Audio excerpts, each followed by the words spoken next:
কাজে আমার সঙ্গে এই আচরণ, কাজে বুঝতে পারছেন যে অন্যান্য আমাদের নেতা কর্মীদের কী অবস্থা।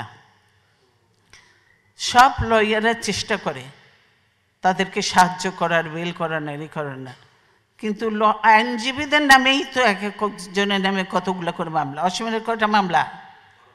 12টা মামলা। সেই জন্য এখানে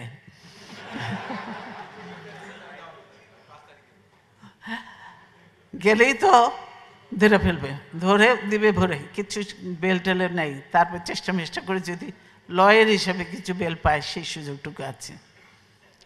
এই হলো অবস্থা। কাজে অসংখ্য নেতা কর্মীদেরকে এইভাবে জেলে দেওয়া হচ্ছে, মামলা দেওয়া হচ্ছে, কি করা হচ্ছে।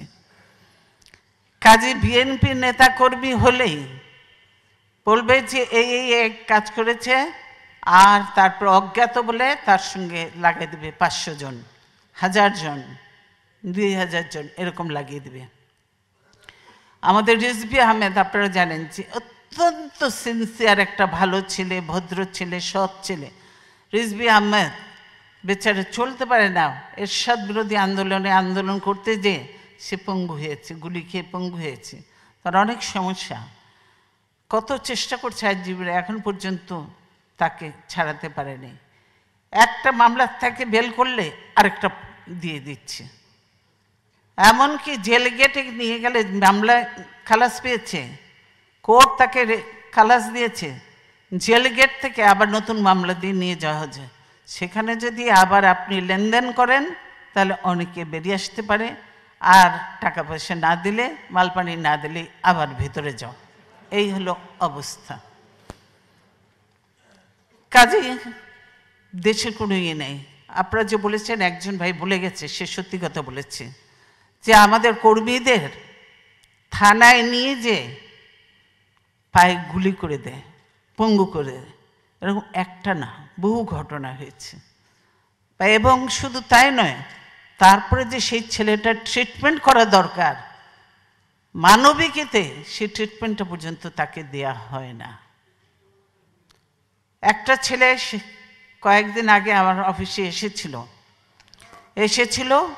সে বলল যে সে আন্দোলন করে করে আমাকে ধরে নিয়েছে থানায়, ওকে হাতের মধ্যে এরকম রাইফেল ঠেকিয়ে গুলি করলো। ওর হাতটা যে কী অবস্থা হয়েছে দেখলে খারাপ লাগে। ওরা বলেন তোমার চিকিৎসার আমরা ব্যবস্থা করব। এই হলো অবস্থা। দেখলেই ধরে নিয়ে যাবে, গুলি করে দেবে, নাহলে মেরে ফেলবে। কাজেই দেশে কোনো নিরাপত্তা নেই। বিশেষ করে বিএনপি একটা, মানে বিএনপিকে শেষ করে দেওয়ার প্ল্যান দিয়ে আজীবন ক্ষমতায় থাকার জন্য। কেন গণভবন লিখে নিছে, গণভবন নিজের নামে, গণভবনটা ভোগ করতে হবে না বুঝি, গণভবন ভোগ করবে, তারপরে আবার সুযোগ সুবিধা নিয়েছে, আজীবন সিকিউরিটি নেবে, কি সব অনেক কিছু করেছে। তারপরে সুইস ব্যাংকে টাকা, অমুক ব্যাংকে টাকা, এগুলি তো ভোগ করতে হবে। হায়াত মত তো আল্লাহর হাতে। এগুলি করার জন্য আজকে কীরকম যে অত্যাচার চলছে, বিশেষ করে বিএনপির উপরে, আপনারা জানেন না, বলতে হবে। অফিসে আসতে ছেলেপেলেকে অফিস থেকে তুলে নিয়ে চলে যাবে, অফিসে আসতে দেয় না, কেউ কাজ করতে পারে না। আপনারা বললেন যে নেতাকর্মীদের সঙ্গে আমার দেখা করা, আমি এই যে থেকে বেরোনোর পরে প্রত্যেক দিন অফিসে গেছি। আমি বলছি কোনো রকম কাউকে বাধা দেবে না, যে আসে, যেখান থেকে আসে, গ্রাম দেশ থেকে, প্রত্যেকে নিয়ে আসবে আমার সঙ্গে দেখা করার জন্য। তৃণমূলের নেতা থেকে আরম্ভ করে প্রত্যেকেই আসে দেখা করার জন্য। কার কি সমস্যা সেগুলো শোনা হয়, নোট করা হয়, তারপর করা হয়। এবং অনেকে জেল থেকে, গ্রাম দেশে জেল থেকে বেরিয়ে আসছে, প্রত্যেকের সঙ্গে আমি দেখা করি, কথা বলি, এবং তারা খুশি। এবং সেইভাবেই নির্দেশও দেওয়া হয়েছে যে এখন আমাদেরকে কমিটিগুলিকে পুনর্গঠন করতে হবে। আপনারা যতই বলেন যে আন্দোলন ঢাকায় সেইভাবে করা সম্ভব হয়নি, কিন্তু গ্রাম দেশে যে কি আন্দোলন হয়েছে, স্বাধীনতার সময়, মুক্তিযুদ্ধের সময় এরকম আন্দোলন হয়নি। প্রত্যেকটা জেলাতে কিন্তু সব জায়গায় হয়েছে। কারণ ঢাকা শহরে দেখা মাত্রই গুলি করে দেয়, মানুষকে একসঙ্গে হতেই দেবে না, কয়েকজনকে। এই একটা অবস্থা ছিল। তারপরেও চেষ্টা করেছে, অনেকে মারা গেছেন। কিন্তু সেই জন্য এখন আমরা তারপরেও বলে দিয়েছি ঢাকা সহ সারা দেশে যে কমিটিগুলি হচ্ছে, কমিটিগুলিকে পুনর্গঠন করতে হবে, কমিটিগুলি পুনর্গঠন করতে হবে এবং পুনর্গঠন করা হবে তাদেরকে দিয়েই। ইয়াং হতে হবে, বয়স্ক যারা আছে সেটা তাদেরকে একটা আমরা করেছি উপদেষ্টা হিসেবে, তাদেরও কিছু কাজ কাম রেখেছি আমরা উপদেষ্টা হিসেবে। ইয়াং ছেলেপেলেদের ভালো, বিশেষ করে আন্দোলন সংগ্রাম যারা করেছে, যারা রাজপথে ছিল তাদেরকে দিয়ে কমিটি। এটা কিন্তু বলা হয়েছে এবং লিখিত চিঠি দেয়া হয়েছে যাতে সেইভাবে কমিটিগুলি হয়। এবং এর জন্য সুপারভাইজ করার জন্যও আমরা কিন্তু কমিটি করে দিয়েছি, হবে। এর মধ্যেও কিছু ভুলভ্রান্তি হতে পারে, কিছু আবার হতে পারে, গ্রুপিং টুপিং হতে পারে। কেন আমি বলছি এই যে ভাই ভাইয়ের পকেট কমিটি আর চলবে না, এগুলো বাদ দিয়ে এখনই করতে হবে। কাজগুলি আমরা করার চেষ্টা করছি। তারপরেই আমি সেন্ট্রাল কমিটি সহ অন্যান্যগুলো আমি অনেক কাজ এগিয়ে রেখে এসেছি, যে আমি সেই জন্যই বলছি যে আমাকে এখন যেতেই হবে, এরা ছাড়তে চায় না। কিন্তু আমি বলি দেখো এখন দল এখানে আমার প্রয়োজন। কোনো ওরা সিদ্ধান্ত নিতে পারে না, কোনো একটা সমস্যা হলে ঠিক সিদ্ধান্ত নিতে পারে না তারা কি করবে না করবে। সেই জন্যই আমার যাওয়াটা এখন অত্যন্ত প্রয়োজন হয়ে গেছে। তাই আমাকে যেতে হবে এবং যে আমাদেরকে বাকি কাজগুলি করতে হবে। দলটাকে আমরা সুন্দর করে গোছাবার চেষ্টা করছি এবং ইনশাল্লাহ বাধা দিক করুক কিন্তু আমরা করে ফেলবো ইনশাল্লাহ। এবং তাদের ইচ্ছা হলো যে তারা নির্বাচন তো করবে, বিএনপিকে কোন রকম নানাভাবে ভাঙার চেষ্টা, এই করা সেই করা না, বহু চেষ্টা হয়েছে, কিন্তু বিএনপিকে ভাঙা যায় না, যাবে না, কোনোদিনও পারবে না। ফখরুদ্দিন মঈনুদ্দিনও চেষ্টা করেছিল, আপনারা জানেন।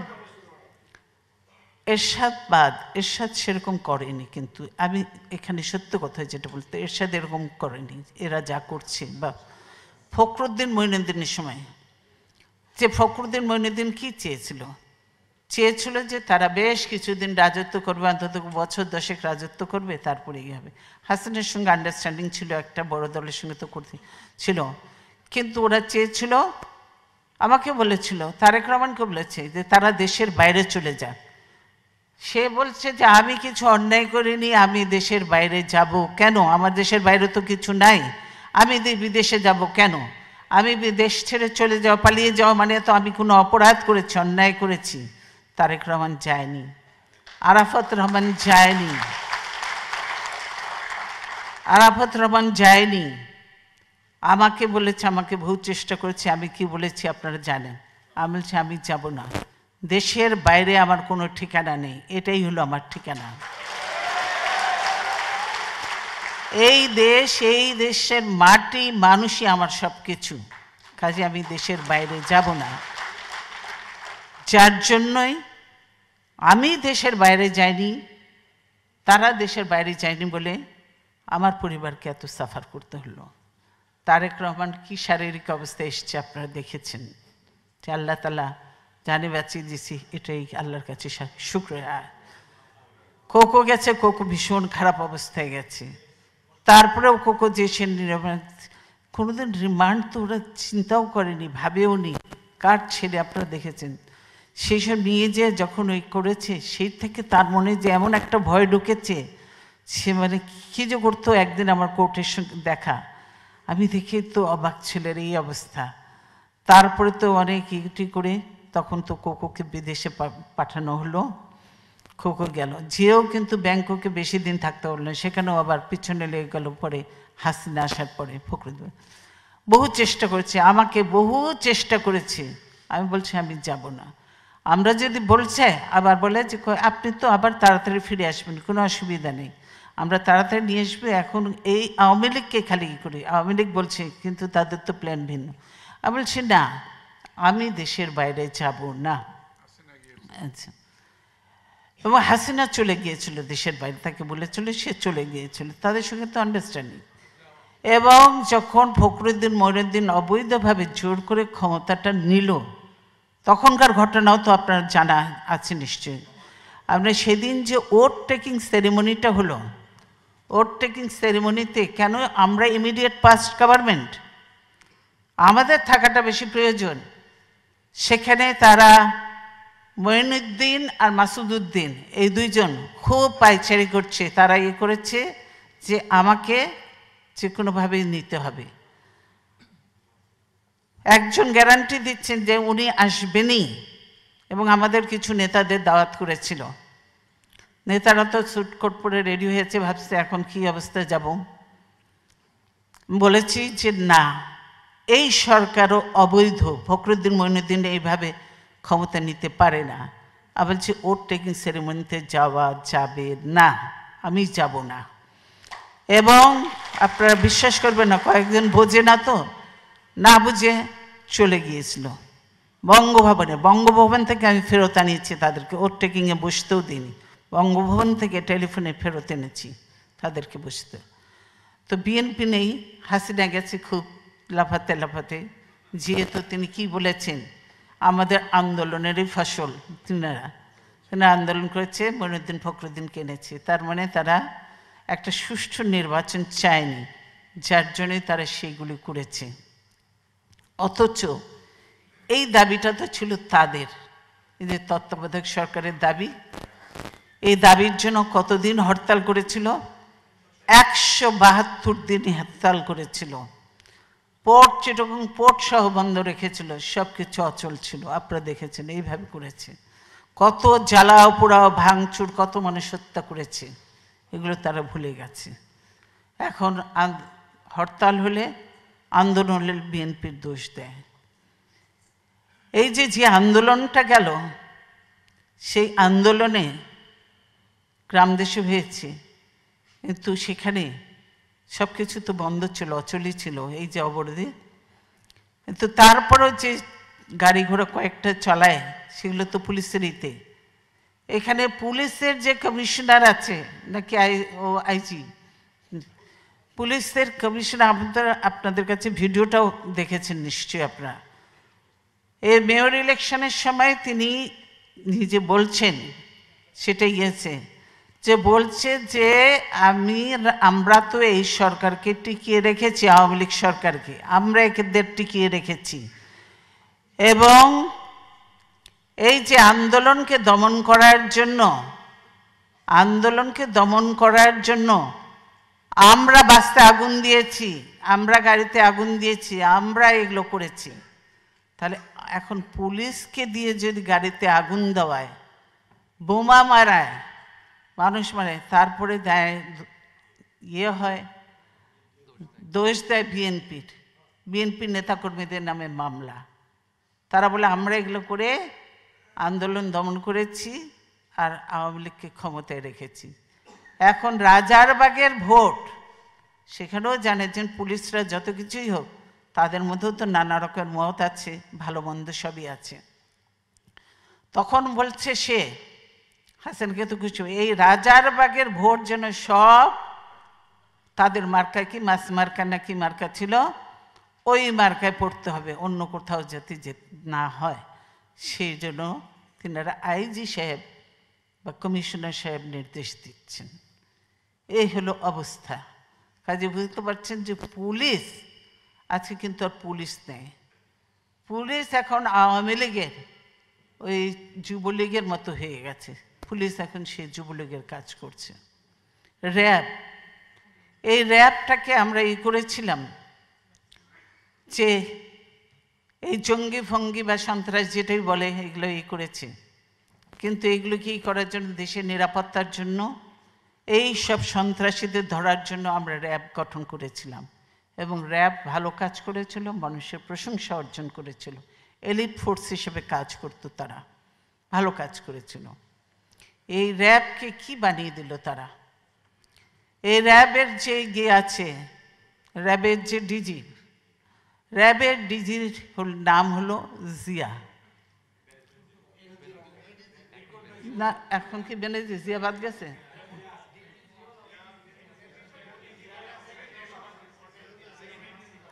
না, জিয়া ফার্স্ট ম্যান, বেনজির সেকেন্ড ম্যান।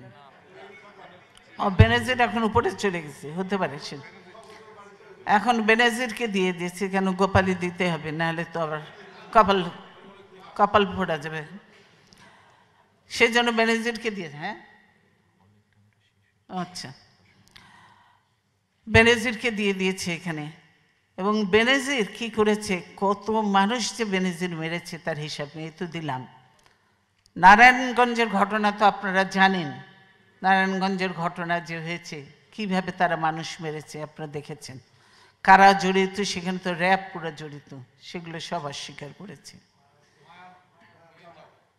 আপনারা যে বলছেন যে এই যে জঙ্গি জঙ্গি, মাঝে মাঝে হাসিনাই এই কথাটা বলেছে, একবার যে ইউনাইটেড নেশনে পর্যন্ত বলেছে জঙ্গির কথা, হাসিনা বলেছে।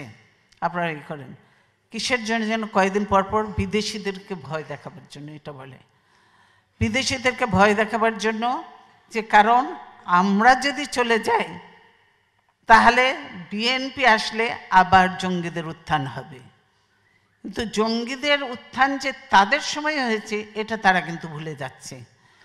যত ঘটনা ঘটেছে দেখেন আপনারা, কি বলে জানি, যশোরের উদীচীর ঘটনা আপনারা দেখেন, আওয়ামী লীগ তখন ক্ষমতায়, তখন এটা ঘটেছে। তারপরে পল্টনের ঘটনা, সিপিপির বোমা মারা, সেইটা ইয়েতে হয়েছে। রমনার বটমূলে পয়লা বৈশাখে, সেটা আওয়ামী লীগের সময় হয়েছে। গোপালগঞ্জের গির্জার বোমা হামলা, সেটাও আওয়ামী লীগের সময় হয়েছে। নারায়ণগঞ্জে যেটা, সেটাও তাদের হয়েছে। এরকম বহু ঘটনা, কিন্তু একটা জঙ্গি কেউ ধরে নাই। আমরা সরকারে আসার পর সবগুলা জঙ্গিকে আমরা ধরেছি, সব জঙ্গিকে আমরা ধরেছি, তাদেরকে সাজা দিয়েছি এবং তারা সাজা সবই করেছে, জঙ্গি শেষ। আমরা বলেছি কি, এখন আমি আর বেশি যাব না, আমরা বলতে চাই এগুলো বর্তমান, কিন্তু ভবিষ্যতে আমাদের চিন্তা করতে হবে দেশের জন্য। দেশের অর্থনীতি আজকে অত্যন্ত খারাপ। খসরু সাহেব বলেছে, তারেক রহমান বলছে, আমি সংক্ষেপে বলছি। কারণ যে দেশের অর্থনীতিকে শেষ করে দিয়েছে। মুহিত সাহেবও ব্যতিব্যস্ত, পারছে না, কোনো দিকেই পারে না। মুহিত সাহেবের কোনো কন্ট্রোল নেই, কথাও শুনে না মুহিত সাহেবের, যা ইচ্ছে তাই করছে। ব্যাংকগুলো শূন্য করে দিয়েছে, ব্যাংকগুলো সব শূন্য, ব্যাংক থেকে সব টাকা নিয়ে যাচ্ছে, তারা নিয়ে যায়, যে যার মতো ই করছে। কয়েকটা ব্যাংক আপনারা শুনেছেন, যে ডেস্টিনি, তারপরে কি হলমার্ক, বিসমিল্লা গ্রুপ, আরও নানা গ্রুপ আছে, তারপরে শেয়ার মার্কেট আপনারা দেখেছেন, এরকম বহু, একদম ব্যাংকগুলো শেষ করে দিয়েছে। আপনারা যেভাবে গার্মেন্টস একদম শেষ হয়ে যাচ্ছে, বন্ধ হয়ে যাচ্ছে, এখন যেতে চায় না কেউ, বায়ার্সরা যেতে চায় না, কারণ বাংলাদেশের নিরাপত্তা নাই। তারপর গার্মেন্টস শেষ হয়ে যাচ্ছে, অনেক গার্মেন্টস বন্ধ হয়ে গেছে, অনেক গার্মেন্টস বিক্রি করে দিয়েছে। বাংলাদেশের অনেক ভালো ভালো বড় বড় ব্যবসায়ী দেশের বাইরে চলে যাচ্ছে, তাদের টাকা তারা বাইরে ইয়ে করে দিচ্ছে, কেন তারা নিরাপত্তা পাচ্ছে না, ব্যবসা বন্ধ হয়ে গেছে। স্পিনিং মিল আমাদের বন্ধ হয়ে যাচ্ছে, টেক্সটাইল আমাদের বন্ধ হয়ে যাচ্ছে, জুট শিল্প আগেই ধ্বংস করেছিল একবার স্বাধীনতার পরে, এবার যে কটা আছে সে কটা সব বন্ধ। এমনকি ওই যে বাড়িঘর ইয়ে করে রিহ্যাব যে আছে, সেটার পর্যন্ত এখন ফ্ল্যাটের দাম অনেক পড়ে গেছে, তারা পর্যন্ত নেই, কোনো ব্যবসা বাণিজ্য নেই। ম্যান পাওয়ারের ব্যবসা, যেটা ম্যান পাওয়ার সব জায়গায় বন্ধ হয়ে গেছে। মিডল ইস্ট পুরো বন্ধ করে দিয়েছে, মিডল ইস্টে কোনো ম্যান পাওয়ার, মালয়েশিয়া বন্ধ করে দিয়েছে, অন্য অন্য দেশেও যেতে পারে না, এই হলো অবস্থা। কাজেই সেই জন্য কিন্তু এখন বাংলাদেশের রেভিনিউ কমে গেছে, বাংলাদেশে বিদেশি রেমিটেন্স কমে যাচ্ছে, বাংলাদেশের অর্থনৈতিক অবস্থা খারাপ। কাজে আমাদের এখন যেটা প্রয়োজন, আমরা বলেছি না, আপনারা এখানে অনেকে অনেক কথা বলেছেন, সবারই মনে রাগ আছে, দুঃখ আছে। আমরা বলেছি সব কিছু ভুলে যেতে হবে। সবচেয়ে উপরে কি, আমরা মুক্তিযুদ্ধ কেন করেছিলাম? বৈষম্য দূর করার জন্য, পাকিস্তানিরা আমাদের মধ্যে যে বৈষম্য দূর করার জন্য। সেজন্য প্রয়োজন কি, বৈষম্য দূর করা এবং জাতীয় ঐক্য। এখন ভেদাভেদ ভুলে যেতে হবে। সকলকে নিয়ে কাজ করতে হবে, জাতীয় ঐক্য এবং মেধার বিদেশে যারা আছে মেধার বিকাশ করতে হবে, ইয়াং ভালো ভালো মেধাদের নিতে হবে। বিদেশে যারা আছে, যারা বাংলাদেশকে আবার আমরা তলাবিহীন ঝুড়ি থেকে উপরে উঠিয়েছিল জিয়াউর রহমান, ইমার্জিং টাইগার, বাংলাদেশকে এখন উপরে তুলতে হবে। যত ভালো ভালো মেধা আছে সবাইকে বাংলাদেশে নিয়ে যেতে হবে, জাতীয় ঐক্য সৃষ্টি করতে হবে এবং প্রতিশোধ প্রতিহিংসার রাজনীতি বাদ দিতে হবে। প্রতিশোধ প্রতিহিংসা দিয়ে কোনো দিন কোনো কিছু হতে পারে না। প্রতিশোধ প্রতিহিংসা রাজনীতি বাদ দিয়ে জাতীয় ঐক্য করলেই সম্ভব। এখানে একটু আওয়ামী লীগ আর বিএনপির মধ্যে পার্থক্য। বিএনপি সবসময় জাতীয় ঐক্য প্রতিশোধ প্রতিহিংসার ঊর্ধ্বে সকল নিয়ে কাজ করতে চায়। এই হাসিনা আজকে দেশের এই অবস্থার জন্য সম্পূর্ণভাবে হাসিনা দায়ী। কারণ হাসিনায় যে আমি শ্রদ্ধার সঙ্গে স্মরণ করব, বিশিষ্ট সাংবাদিক ছিলেন, বিবিসি সংবাদদাতা ছিলেন সিরাজুর রহমান সাহেব, তাকে আমি শ্রদ্ধার সঙ্গে স্মরণ করছি। আমি খুব ভালো মানুষ ছিলেন, মুক্তিযোদ্ধা ছিলেন সিরাজুর রহমান সাহেব। তিনিই তার ইন্টারভিউ নিচ্ছিলেন এবং বলেছিলেন আমি বাংলাদেশে যাব রাজনীতি করার জন্য নয়, প্রতিশোধ নেওয়ার জন্য। হাসিনা এই কথাটা বলেছে, উনি বলে এটা ঠিক হচ্ছে না, কিন্তু হাসিনা বলেছে আমি প্রতিশোধ নেওয়ার জন্য। তাই আজকে প্রতিশোধ নিয়ে বাংলাদেশকে একদম খোকলা বানিয়ে দিয়ে, বাংলাদেশকে একদম ধ্বংস করে দিয়ে, সমস্ত প্রতিষ্ঠান ধ্বংস করে দিয়ে বাংলাদেশকে তার বাপ তলাবিহীন ঝুড়ি বানিয়েছিল। বোধহয় তার থেকেও নিচে কোথায় কি বানাবে আল্লাহর নামে। বাংলাদেশকে ধ্বংস করে দিয়ে তিনি হয়তো দেশের থেকে চলে যাবেন। এই একটা অবস্থায় তিনি দেশ গড়তে আসেননি কিংবা মানুষের কল্যাণ করতে আসেননি, তিনি এসছেন বাংলাদেশকে ধ্বংস করতে। কিন্তু না, আমরা ধ্বংস নয়, আমরা গড়ার রাজনীতিতে বিশ্বাস করি, জাতীয় ঐক্যে। সেই জন্য আমরা সুশাসন প্রতিষ্ঠা করব, মেধার বিকাশ ঘটাবো। আমরা কি বলে যেন প্রশাসন দলীয়করণ নয়, প্রশাসনকে আমরা একদম নির্দলীয় রাখবো। সেখানে বিএনপি হোক, আওয়ামী লীগ যে হোক, তার মেধা যোগ্যতার ভিত্তিতে তিনি প্রমোশন পাবেন, চাকরিতে থাকবেন, সব কিছু করবেন, সেটা করব। আমরা পুলিশ বাহিনীকে এবং সেনাবাহিনীকে সেটা করা হবে একদম নিরপেক্ষ নির্দলীয়। সেখানে যারাই অপরাধী হোক, সে বিএনপি হোক, আওয়ামী লীগ হোক, অন্যায় করেছে, অপরাধ করেছে, তার শাস্তি পেতে হবে, তাকে ধরা হবে, কোনো দলীয়করণ করা হবে না। আমরা সেটা করব, সুশাসন প্রতিষ্ঠা করব। এবং আমরা এই যে জুডিশিয়ারি বলেন, যে কি বলে বিচার বিভাগের পূর্ণ স্বাধীনতা নিশ্চিত করব। বিচার বিভাগে সেখানেও দলীয়করণ করা হবে না। বিচারক যারা আছে সে যে দলেরই থাকুক না, ভালো হলে তাকে অবশ্যই তার যোগ্যতা অনুযায়ী তাকে প্রমোশন হবে, ভালো বেঞ্চ পাবে।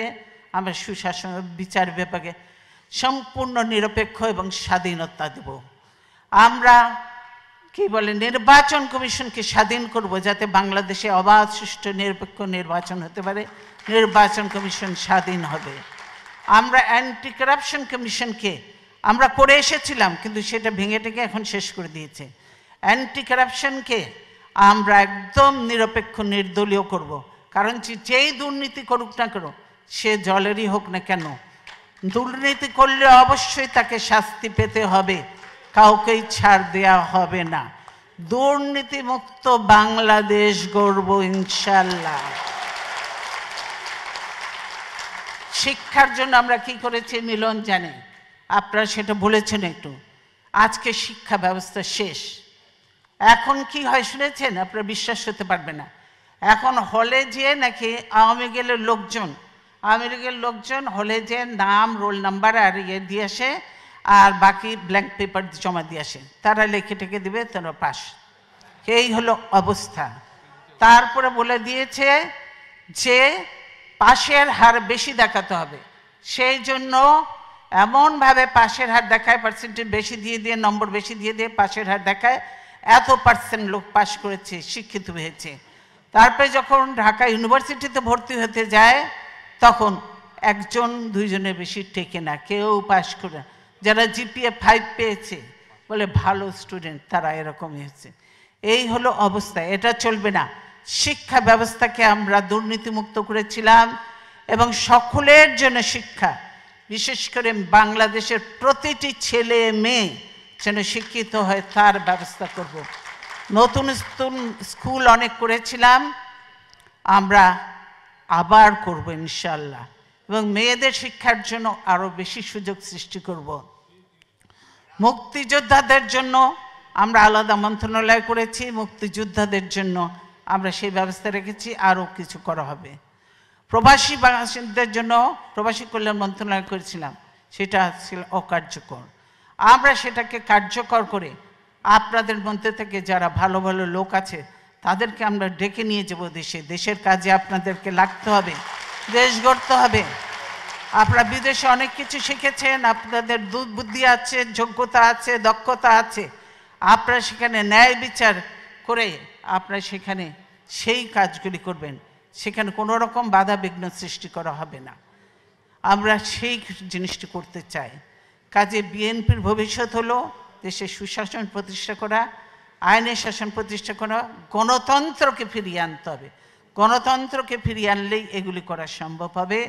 এবং স্বাস্থ্যসেবা, প্রতিটি মানুষ যেন স্বাস্থ্যসেবা পায় তার জন্য ব্যবস্থা করব। বিদেশে আমরা বিদেশ থেকে কিছু শিখে যাব, এই দেশে স্বাস্থ্যসেবা তারা কিভাবে দিচ্ছে, গরিবদের কিভাবে সেবা দিচ্ছে, বড় লোকদের জন্য কী কিনে আমরা বিদেশ থেকে তাদেরকে শিখে আমরা সেই ব্যবস্থা নিজের দেশের কাজে লাগাবো।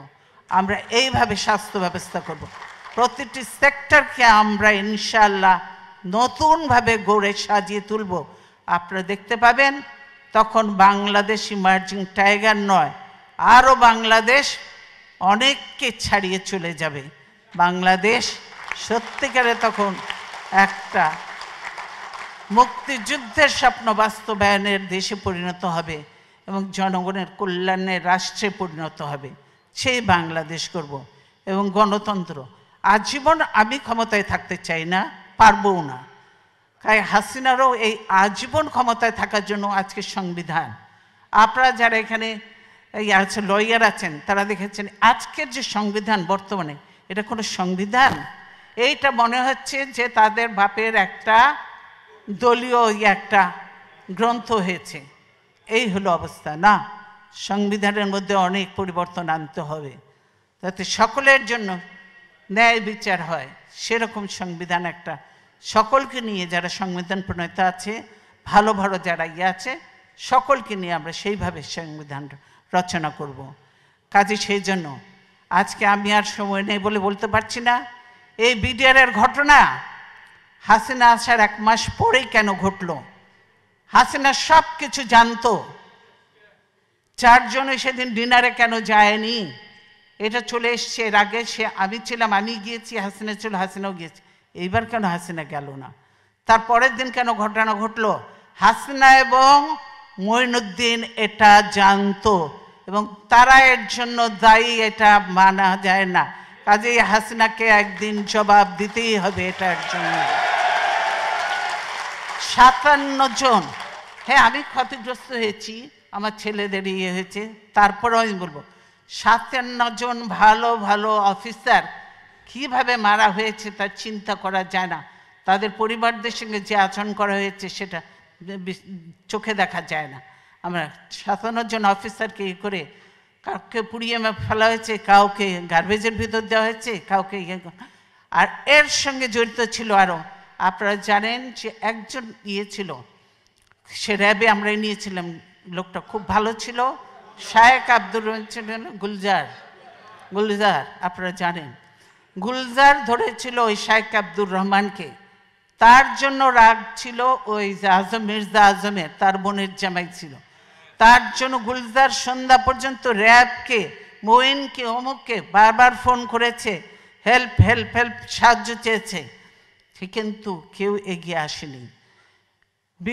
কি বলে র্যাব, আর্মি যে বসে আছে কিন্তু পারমিশন পাচ্ছে না, র্যাব ঢোকার পারমিশন পাচ্ছে না। পিলখানায় যদি তারা ঢুকতে পারতো, আমি মনে করি এরকম নয়, 2-1 জন মরতে পারতো, তো সব অফিসারকে আমরা বাঁচাতে পারতাম। দেশের এটা ছিল অ্যাসেট, আজকে দেশকে ধ্বংস করে দেওয়া হচ্ছে, আর্মিকে শেষ করে দেওয়া হয়েছে। এর জন্য অবশ্যই তারপরে তদন্ত কমিটি করে তদন্ত থেকেও বাদ দেওয়া হয়েছে। এমন সব লোকজন দিয়ে তদন্ত করতে যাকে দেয়া হয়েছিল সেটা তাকে করতে দেয়া হয়নি। তারপর সে তাকে বাদ দিয়ে আরেকজনকে দিয়েছে, দলীয় লোককে দিয়ে ইয়ে করে কোনো রকম নাম কাস্তে লোক দেখাতে হবে, সেটা করেছে। কে করেছে? তাদের লোক। এইটা বুঝতে পারছেন। কাজে বিডিআর ঘটনার সঙ্গে হাসিনা এবং মঈনুদ্দিন সরাসরি জড়িত। তারা এদেরকে নিয়ে একসঙ্গে শেরাটন হোটেল থেকে খাওয়া এনে খেয়েছে। তাদের যে তখন একজন ছিল, কি দিদি ছিল না কি ছিল, কি না, তৌহিদ তখন কোথায় ছিল? হাসিনার ওখানে ছিল না? নিজের পরিচয় দিয়ে গেছে, একসঙ্গে খাওয়া দাওয়া করেছে, সব কিছু করেছে, ভালো কাজ করেছে, বাবা দিয়ে পাঠিয়ে দিয়েছে। এই হলো অবস্থা। কাজে শুধু এই ঘটনা নয়, হাসিনা অনেক কিছুর সঙ্গে জড়িত। এবং বর্তমানে যে জঙ্গি তোলা হচ্ছে বিদেশিদেরকে ভয় দেখানোর জন্য, যে এই দেখো আমি ক্ষমতা থেকে গেলে এই দেশে জঙ্গিদের উত্থান হবে, এই দেশে এইভাবে মানুষ হতে হবে, হবে। সেই জন্য তারেক বলেছে, আমি আর বলবো না, এই যে বলেছে, আমি শুধু ছবিটা দেখাতে চাই। অ্যালার্মিং কথাটা, অ্যালার্মিং। হ্যাঁ, ছবি দিয়েছে মানব জমিন, বুঝেছেন? বলছে কি, সিজারকে গুলি করা হয় কাছ থেকে, বন্ধ ছিল সড়ক বাতি বন্ধ ছিল কেন? তার জন্য দায়ী কি বিএনপি? সরকার দায়ী হতে হবে। কেন ছিল? ডিপ্লোম্যাটিক এরিয়া ওটা, সেখানে বাতি বন্ধ থাকার কথা নয়, বাতি বন্ধ থাকা। আর এখানে জড়িয়ে দিল বিএনপি, সেই আমাদের কাইয়ুমকে জড়িয়ে দিল, যে কাইয়ুম মোটেই না। এই হলো মিথ্যা। হাসিনা মিথ্যে কথা বলল, মানে প্রতিনিয়ত হাসিনা মিথ্যে কথা বলছে এবং মানুষের উপরে অত্যাচার চালাচ্ছে। তাই আমরা বলতে চাই, আল্লাহ আছেন, আল্লাহ অবশ্যই দেখছেন, আল্লাহ বিচার করবেন। এবং আপনাদের বলবো যে আপনারা সকলে বুদ্ধিমান, বিবেকবান, শিক্ষিত এবং এমন এক দেশে আছেন যে দেশে গণতন্ত্র, মানবাধিকার সব কিছু আছে, এবং এদের কতগুলো সিস্টেম যে এত ভালো লেগেছে আমার কাছে।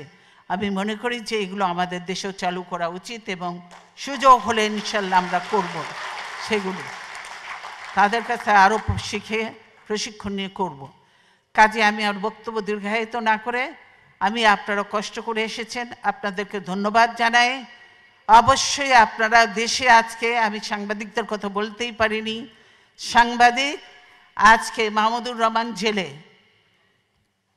অপরাধবিহীন, তারপরে সাগর রুনির কোনো বিচার আজ পর্যন্ত হয়নি, শওকত মাহমুদ জেলে, প্রেস ক্লাব আজকে আওয়ামী লীগের দখলে, এখন সুপ্রিম কোর্ট বারও দখলের চেষ্টায় আছে, বার কাউন্সিল তো কোনো রকম করেছে, ওটা নিয়েও একটা ভেজাল লেগে আছে। এই হলো অবস্থা। সব দলীয়করণ আর দখলীকরণ চলছে, জমি জায়গা থেকে আরম্ভ করে। সেই বাংলাদেশে এখন মুসলমান, হিন্দু, বৌদ্ধ, খ্রিস্টান কোনো ধর্মের মানুষ নিরাপদ নয়, এবং যত দুর্ঘটনা ঘটছে তার সঙ্গে হাসিনা এবং আওয়ামী লীগ সরাসরি জড়িত, এবং তার পুলিশ বাহিনী, পুলিশ এবং র্যাব এরা জড়িত। তাই আমি বিদেশিদের কাছে আহ্বান করব, এই র্যাবের ইউএন মিশন বন্ধ করতে হবে, র্যাবকে বন্ধ করে দিতে হবে, র্যাবকে যে গুলি টুলি সাপ্লাই দেওয়া হয় এগুলো বন্ধ করতে হবে, নাহলে বাংলাদেশের নিরীহ মানুষরা মরবে, বিদেশিরাও মরবে, এবং এইগুলো সব বন্ধ করতে হবে। র্যাব, পুলিশ, এদেরকে, পুলিশ এই দেশে দেখেছি পুলিশরা হলো জনগণের সেবক, জনগণের নিরাপত্তা দেয় এরা, অথচ বাংলাদেশের পুলিশ জনগণকে ধরে নিয়ে যে ঘুষ নেয়, না হলে গুলি করে হত্যা করে জঙ্গলে ফেলে দেয়। এই হলো বাংলাদেশের পুলিশের অবস্থা। কাজেই আমরা খুব একটা খারাপ সময়ের মধ্যে দিয়ে বাংলাদেশ যাচ্ছে, আমরা অত্যন্ত কষ্টের মধ্যে আছি।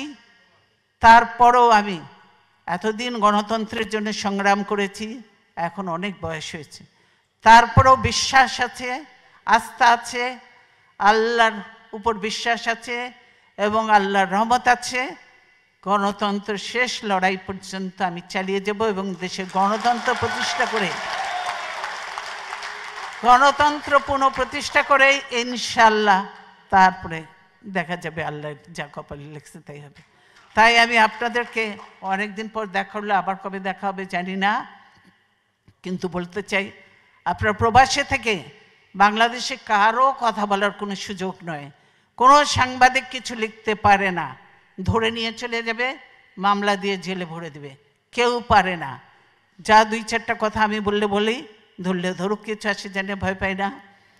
প্রবাসে আপনারা আছেন এবং আপনারা কিছু কথাবার্তা বলবেন, টকশো, এখন টকশোতে কেউ যেতে পারে না, আপনারা কথাবার্তা বলবেন, আপনারা লেখালেখি করবেন, আপনারা একটু জানাবেন, সেটাই করতে হবে। কাজে প্রবাসে আমরা বলি যে আপনার সোশ্যাল মিডিয়াটাকে আপনারা বেশিভাবে কাজে লাগান, এটাকে কাজে লাগান, এবং এটা দিয়ে যেমন মিশরে সেই কি স্প্রিং রেভলিউশন হয়েছিল, বাংলাদেশেও এটা দিয়ে রেভলিউশন করা সম্ভব এবং গণতন্ত্রকে ফিরিয়ে আনা সম্ভব। তাই আমি আমার বক্তব্য দীর্ঘায়িত না করে আপনাদের সকলকে, আপনাদের অনেক মূল্যবান সময় দিয়েছেন, সেই জন্য আপনাদেরকে ধন্যবাদ জানিয়ে আজকের মতো বিদায় নিচ্ছি। ইনশাল্লাহ ভবিষ্যতে আল্লাহ যদি জীবিত রাখে তাহলে আবার দেখা হবে। ধন্যবাদ।